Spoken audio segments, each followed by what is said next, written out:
Reproductive system.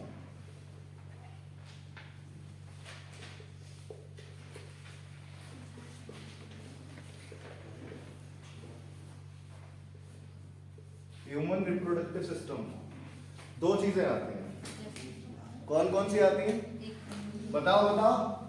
एक male reproductive organ, एक male reproductive organ, male reproductive organ और एक फीमेल रिप्रोडक्टिव ऑर्गन।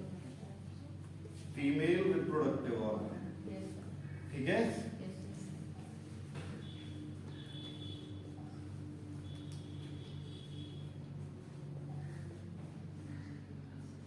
अच्छा, आप लोगों के जो दिमाग में गलत फहमियां हैं उनको निकाल कर मैं कुछ चीज बताना चाहूंगा जो मेन होते हैं। जैसे मेन ऑर्गन कौन सा है, जैसे मैं यहां लिख दूं मेन ऑर्गन, और मैं यहां पर भी क्या लिख दूं, मेल ऑर्गन, ठीक है ना। तो ह्यूमन में मेल का जो रिप्रोडक्टिव मेन ऑर्गन होता है वो होता है टेस्टिस।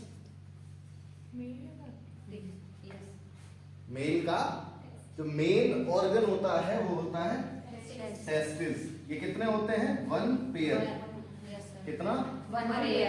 1 पेयर। अगर हम इंग्लिश में ध्यान दें तो इसका मतलब तो हो गया 1 पेयर, और इसका मतलब होता है 1 सिंगल टेस्टिस, ठीक है ना। जहां पर आई लग गया उसका क्या मतलब है? सिंगल टेस्टिस, ठीक है ना। अच्छा, जब हम पढ़ते हैं तो हम जब किसी भी एक स्पेसिफिक ऑर्गन की बात करते हैं तो हम एक ही चीज पढ़ते हैं। ये नहीं है कि अलग अलग पढ़ेंगे। हमने क्या उठाया? 1 पेयर की जगह हमने एक को उठा लिया, ये उठा लिया भैया हमने। अब एनाटॉमी जो हम पढ़ रहे हैं वो क्या है? एनाटॉमी। एनाटॉमी ग्रीक वर्ड है, इसका मतलब क्या होता है? इसका मतलब क्या होता है? इसका मतलब होता है डायसेक्शन और कटिंग अप। क्या मतलब होता है? डायसेक्शन और कटिंग अप। तो बिना एनाटॉमी कभी भी डायसेक्शन और कटिंग के सीखी ही नहीं जाती।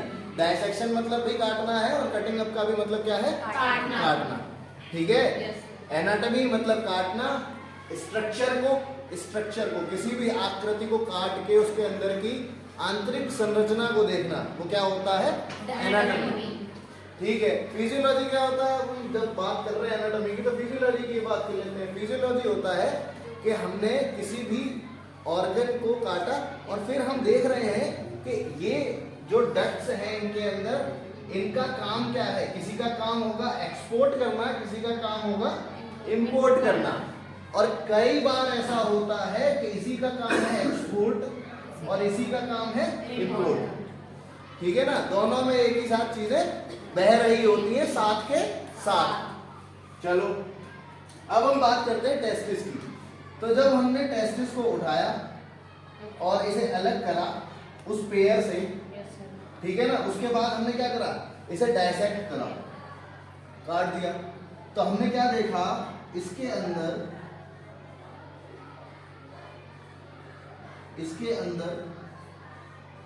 230 से 240 या 240 से 250 क्या पाई जाती है बेटा? क्या क्या? Testis tubule. तुम लोग पढ़ चुके हो, हैं, समझदार हो। क्या पाए जाते हैं? टेस्टिस ट्यूब्यूल्स, ठीक है। अच्छा, इन ट्यूब्यूल्स को जब हमने उठाया तो हमने पता चला इतने होते हैं। उसके बाद हमने एक ट्यूब्यूल को उठाया और हमने जांचना चाहा कि इन ट्यूब्यूल्स के अंदर क्या होता है ना। ट्यूब्यूल्स या फिर इनको बोलते हैं हम पालियां। क्या बोलते हैं? पालियां। अच्छा, इसको हिंदी में क्या बोलते हैं? वृषण, ठीक है। अब जब हमने इनको उठाया तो हमने एक को उठाया तो उसमें हमने देखा एक ट्यूब है, जो क्या कर रही है, सिक्रीशन कर रही है किसका, स्पर्म का। किसका, स्पर्म का। अच्छा ठीक है, हमने फिर दूसरी को उठाया तो उसमें क्या देखा हमने भाई, 2 टिब्यूल्स हैं। कितने हैं, 2 टिब्यूल्स हैं। ये क्या है, टिब्यूल्स हैं, दिस इज टिब्यूल्स। इसके अंदर कितने थे, 2 टिब्यूल्स। हमने तीसरे को उठाया, हमने देखा इसके अंदर 3 टिब्यूल हैं। तो साइंटिस्ट ने जब इन तीनों को ऐसे देखा और इररेगुलर वे में उसने 240 से 250 को जब उठा के सर्च करा तो उसने क्या पाया कि भैया इनके अंदर 1 से लेकर 3 टेस्टिस टिब्यूल्स होते हैं जो कि क्या करते हैं, स्पर्म का सिक्रीशन करते हैं, स्पर्म सिक्रीशन। या ऐसे ही हम अगर बोलना चाहें, अगर ये तो हो गया शुद्ध हिंदी, अब क्या होगा, secretion of sperm, secretion of sperm. ठीक है, यहां तक समझ में आया? Yes sir. इसे हम रफ करें, हटाएं, इतना समझ में आया? Yes sir. क्लियर है? Yes sir. चलो इसे हम रफ करते हैं भाई।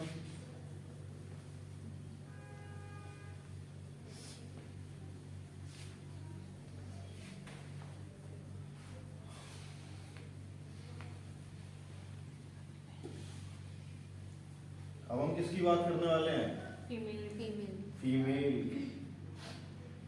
ये ओवरव्यू है ना? ये क्या है, ओवरव्यू है।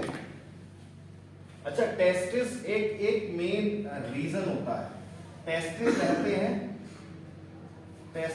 हैं भैया बाहर की तरफ, आउटर एनवायरमेंट में, या फिर हम कह दें direct contact with the environment. क्यों भैया बताओ क्यों? क्योंकि टेस्टिस फॉर्मेशन करते हैं किसका, स्पर्म का। किसका फॉर्मेशन करते हैं, स्पर्म का। भैया फॉर्मेशन ऑफ स्पर्म कौन करता है, टेस्टिस। तो इनको एक एप्रोप्रिएट टेम्परेचर चाहिए होता है शरीर से, कितना, 2.5 से 3 डिग्री सेल्सियस कम। अगर ये उस, अब तुम्हारे दिमाग में क्वेश्चन एराइज होगा कि भैया और सारी चीजें शरीर के अंदर हो रही हैं तो ये क्यों, इसे क्यों चाहिए? अगर ये उसमें रहेगा तो ये क्या होगा, इसकी जो क्वांटिटी होगी वो बेकार हो जाएगी। क्वांटिटी क्या होगी, बेकार हो जाएगी। अच्छा, उसके लिए भी एक काम होता है कि उसके लिए फ्रक्टोज शर्करा होती है। फ्रक्टोज ऑलिनो फ्रक्टोज, ग्लूकोज का छोटा भैया कौन होता है, फ्रक्टोज। और इससे छोटा भैया कौन होता है, सुक्रोज, है ना? ये टर्म होती है, इसके अनुसार हम किसी भी चीज को करते हैं भैया। ठीक है, ग्लूकोज एक तरीके से फ्रक्टोज पाया जाता है जो कि उसे एनर्जी देता है लाइव रहने की, अलाइव होने की, जीवित होने की। और एक और काम करता है, जब ये किसी के वेजाइना के सर्विक्स में जाता है और यूटेराइन कैविटी में जाता है तो ये क्या करता है, तो ये उसे एनर्जी देता है अलाइव रहने की। क्योंकि यहां पर यूटेराइन कैविटी में एंटा एसिड होते हैं बेटा। क्या होते हैं, एंटा एसिड, जो कि क्या करेंगे, जो कि उसे क्या कर देंगे, डाइजेस्ट कर देंगे, एक तरीके से जला देंगे। एंटा एसिड का मतलब क्या है, जला देगा। तो फ्रक्टोज क्या करता है, उसे लिव रखने के लिए, जब यहाँ पर ये वेजाइना के थ्रू सर्विक्स में कहीं पर एंटर हो रहा है और ये फैलोपियन ट्यूब के थ्रू यहाँ पर होता है फिम्ब्री। क्या होता है, फिम्ब्री। यहाँ पर बेटा कलेक्शन होता है ओवम का, इस पार्ट को हम बोलते हैं फिम्ब्री। क्या बोलते हैं, फिम्ब्री। इस पार्ट को हम बोलते हैं स्थमस।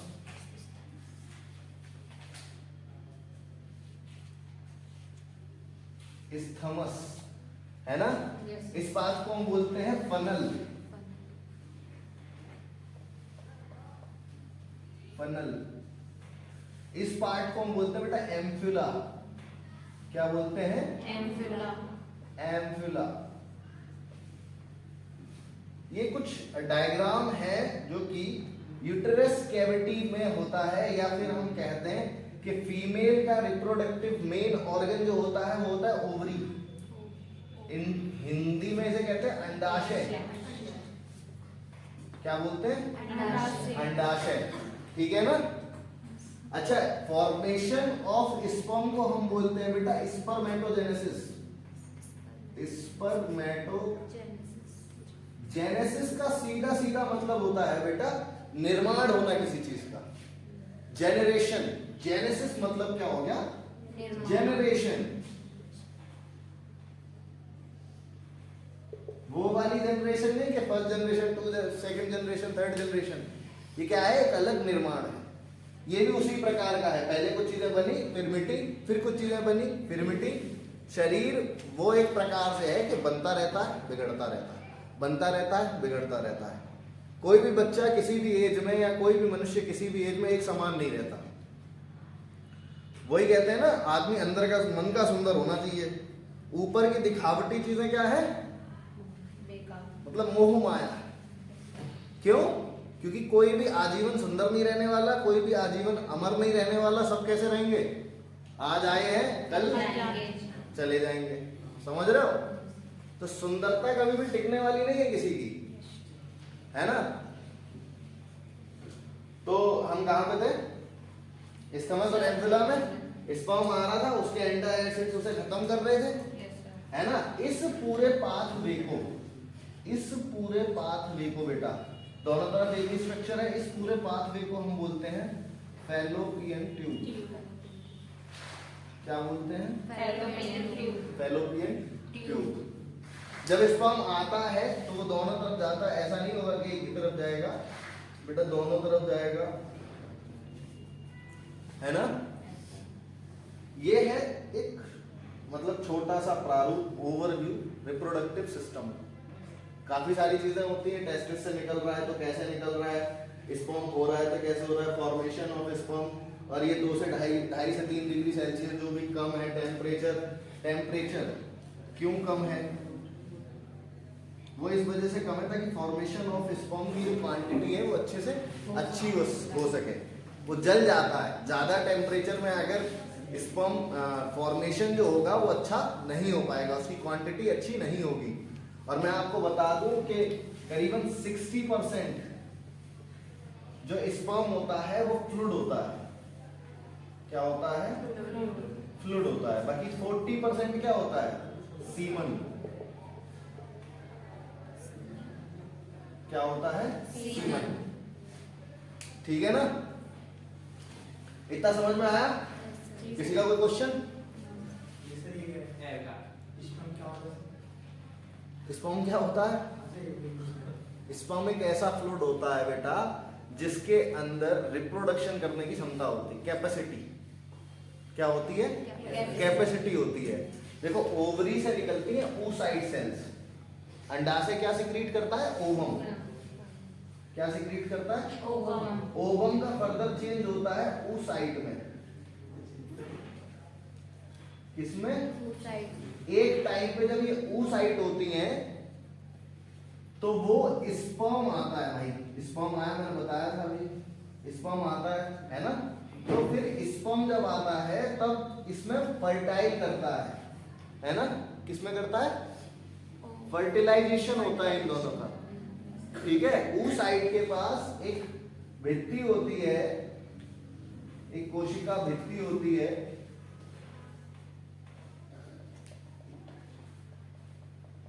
जिसे हम बोलते हैं जोना पेड्यूलिसा,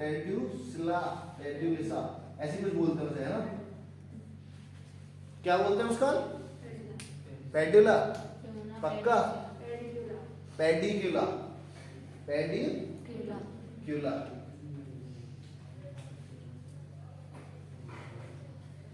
पेडिक्यूला। ठीक है? तो जब स्पर्म आएगा, स्पर्म में 3 चीजें होती हैं बेटा। स्पर्म में 3 चीजें होती हैं। ये स्पर्म हो गया, ये हेड हो गया, ये इसकी बॉडी हो गई, और ये टेल हो गया। ये क्या करता है, ये क्रोमोसोमल एक्टिविटी को किसी भी मनुष्य की, किसी भी मनुष्य मतलब दोनों की क्रोमोसोमल एक्टिविटी, मनुष्य के अंदर कितने क्रोमोसोम होते हैं? 23, या मैं कहूं 46, 23 पेयर और 46 क्या होते हैं? क्रोमोसोम्स होते हैं। तो क्रोमोसोम्स को क्या करता है, ये हाफ में कर देता है कन्वर्ट, मतलब 23 बेटा इधर रह जाएंगे, 23 इधर रह जाएंगे, और ये जो होल्ड करेगा, ये का मतलब जो स्पर्म होल्ड करेगा वो मेल के करेगा। किसके करेगा? मेल के। ठीक है। और जो आपके पास ऊ साइड है, ऊ साइड किसके होल्ड करेगा? फीमेल क्रोमोसोम्स को, है ना। और इनका एक परसेंटेज होता है बेटा, इनका एक परसेंटेज होता है XY और XX। ये होंगे बेटा फीमेल के और ये मेल के। ठीक है। अब फीमेल और मेल के जब फर्टाइल होंगे oocytes, तो क्या होगा, इनके चांसेस देखो कितने ज्यादा हैं। X बनेगा एक, दूसरा भी XX बनेगा, मल्टीप्लीकेशन तो तुम लोगों ने करे होंगे, और तीसरा क्या बनेगा? XY, और चौथा क्या बनेगा? YX। तो 50-50% किस चीज के चांसेस हो गए? फीमेल और मेल स्ट्रक्चर, क्योंकि मेल में जो क्रोमोसोमल होते हैं जो पाए जाते हैं भैया, वो XY की तुलना में पाए जाते हैं। कितने परसेंट चांस हो गए? 50-50%, है ना। इससे पता चलता है कि बच्चा जो आने वाला जो जनरेशन है वो मेल होगा या फीमेल होगा। अगर वो XX है तो फीमेल, अगर XX है तो भी फीमेल, XY है तो मेल, और YX है तो भी मेल। अब इसमें क्या होता है, एक कैपिटल हो जाता है और एक स्मॉल हो जाता है। अब ये YX वाला जो है, ये कभी भी मुझे तो नहीं लगता कि ये आगे चल के XY में कन्वर्ट होगा। कुछ चीजें होती हैं जो खत्म हो जाती हैं। ठीक है। हमने, तुम लोगों ने 12th का एक चैप्टर है उसमें पढ़ा होगा, पुष्पीय पादपों में लैंगिक जनन, है ना। तो उसमें होता है सेल्फ पॉलिनेशन, और क्या होता है, एक पॉलिनेशन होता है, एक सेल्फ पॉलिनेशन होता है, परागण और स्वपरागण, है ना। तो उसमें क्या होता है, एक पौधा खुद विकसित करता है अपना अलग पौधा, तो वो ज्यादा कामयाब नहीं होता। ठीक है ना।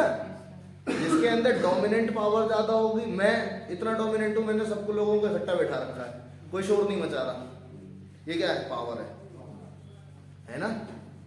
क्या है? पावर है। वो किसी प्रकार की हो, या तो तुम्हें पढ़ाई से लगाव है, या फिर तुम्हें जूते का डर है, कुछ भी है। भाई माँ बापों ने या तो भेज दिया, चलो पढ़ के आओ, नहीं तो मजदूरी भेजेंगे, है ना। तो इस वजह से आप लोग आ रहे हैं और यहाँ पे आके पढ़ रहे हैं। ठीक है, इतना कंफर्म हुआ। सर ये 40% तो सीमन है सर, ये इसका मतलब क्या है? इसका मतलब बेटा सीमन जो होता है ना, वो असलियत में 40% होता है, मतलब जो स्पर्म हो रहा है, इसके आउटर कवरिंग सुन लो पहले पूरी बात। आउटर कवरिंग में ग्लूकोज और फ्लूइड होता है, बट जो स्पर्म है वो 40% क्या कैरी करता है? सीमन। और सीमन ही स्पर्म है एक तरीके से। बाकी जो इसका फ्लूइड है ना, वो क्या है? वो केवल इसे एनर्जी देने के लिए है। इसकी लाइफ साइकिल में इसका जो लाइफ टाइम पीरियड है वो कितना है? 6 to 7 डेज। ये इतने दिन तक इस कैविटी में, इस पेल्विक रीजन में क्या करेगा? अलाइव रहेगा। तब तक ये फर्टाइल कर सकता है, तब तक ये फर्टाइल कर सकता है। ऐसा नहीं है कभी भी फर्टाइल करेगा। भैया आप मेंस्ट्रुअल साइकिल जब पढ़ोगे तो आपको उस दिन पता चलेगा कि एक ओव्यूलेशन फेज होती है जो कि 14वें दिन स्टार्ट होती है ना। तो उस दिन ये सबसे ज्यादा चांसेस है, सबसे ज्यादा क्या 100% चांसेस है मैं कहूं कि ये फर्टाइल हो जाए स्पर्म और oocyte। है ना, स्पर्म और oocyte क्या करे, फर्टाइल हो जाए। अगर हम इन्हें वैसे बोलें तो इसे बोलेंगे गैमीट, मेल गैमीट और फीमेल गैमीट।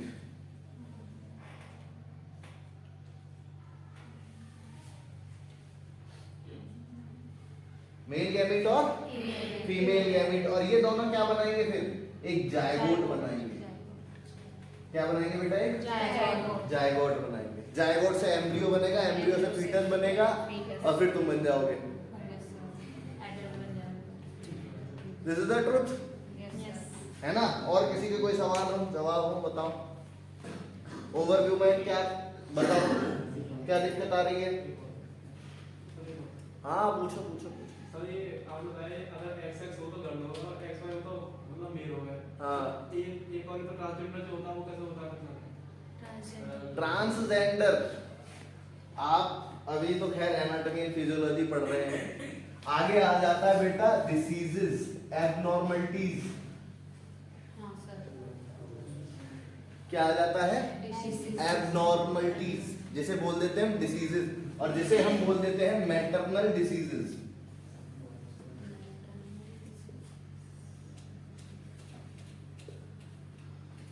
क्या बोल देते हैं, मैटरनल डिसीजेस।